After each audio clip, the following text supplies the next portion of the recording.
Hi, welcome back to Show and Sell. My name is Scott. I'm at the corner of Franklin Street and Waldron in beautiful historic downtown Corinth, Mississippi, catty corner to the courthouse and about a block away from Boram's Drugstore, the oldest operating pharmacy and soda fountain in the state of Mississippi.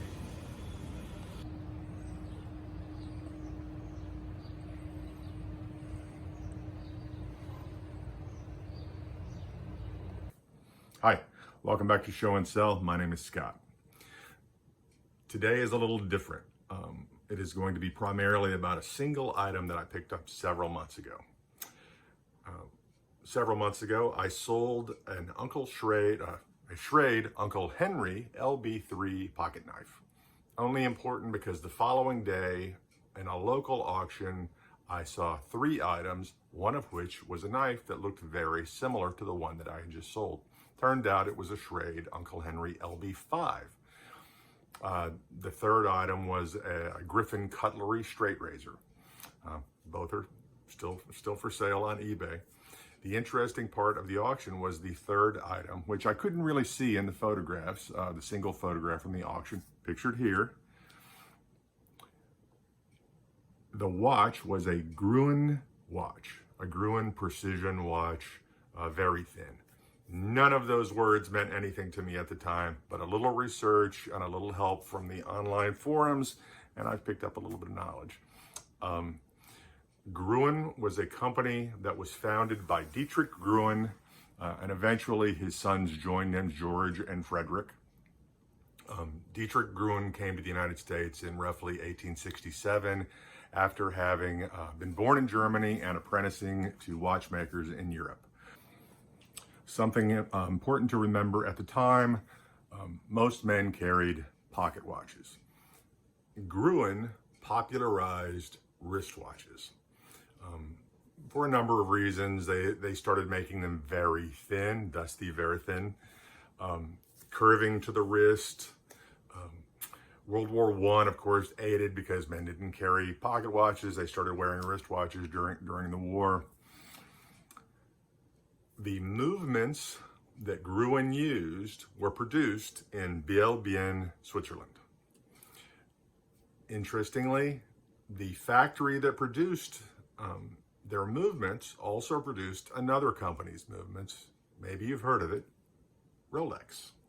In fact, both of the names of Rolex and Gruen were at the time on the Egler factory, the side of the building.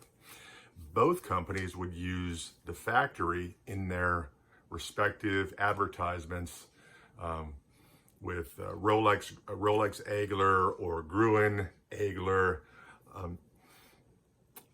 Rolex held the licensing for the Egler movements in most of the world, Asia, Europe, the British Isles. Gruen held the license for the United States.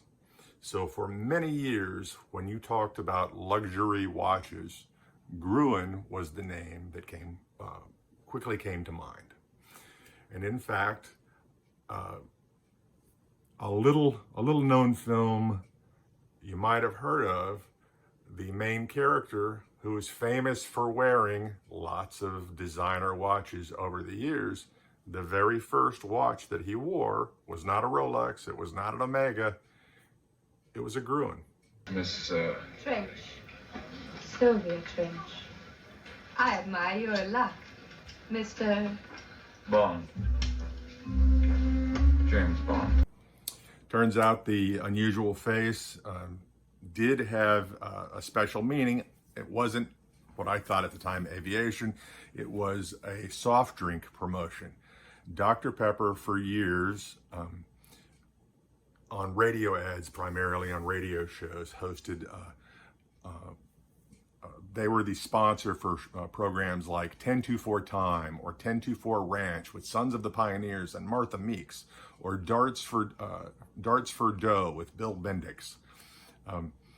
10-2-4 was the time that you should have a Dr. Pepper. 10 o'clock, need to pick me up, have a Dr. Pepper. 2 o'clock, have a Dr. Pepper. 4 o'clock, have that Dr. Pepper. Don't let the afternoon get you down. You can go online. The radio programs are entertaining. The watch itself, it worked.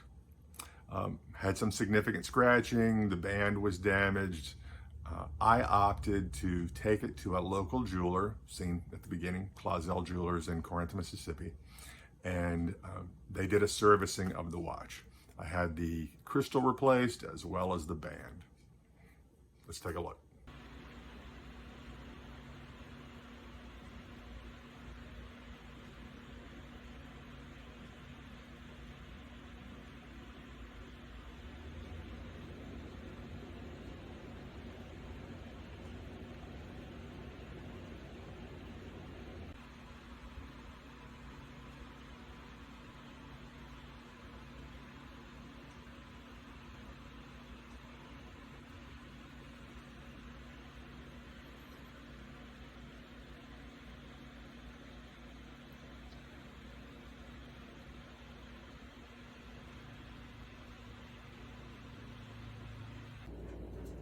Here we have the watch after servicing.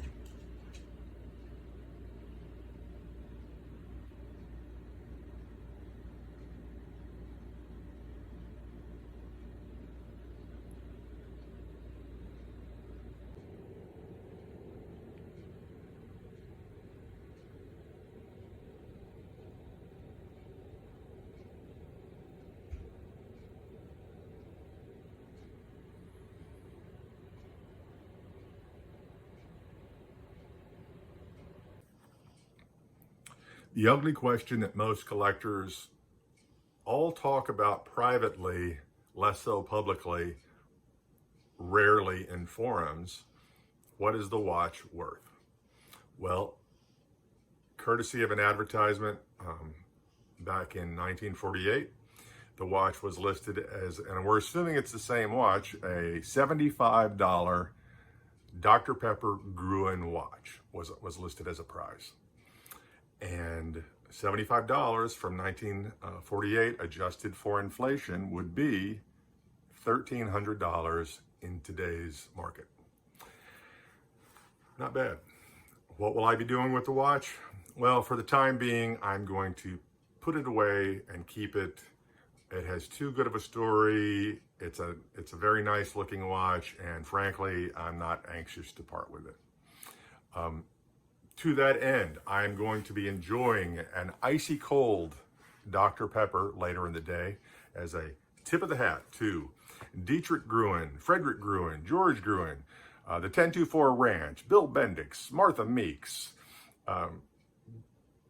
Well, frankly, everybody online that helped me do the research.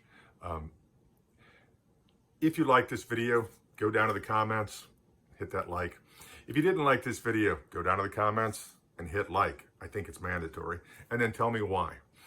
Hit that notification bell if you'd like to be notified of future videos as they drop.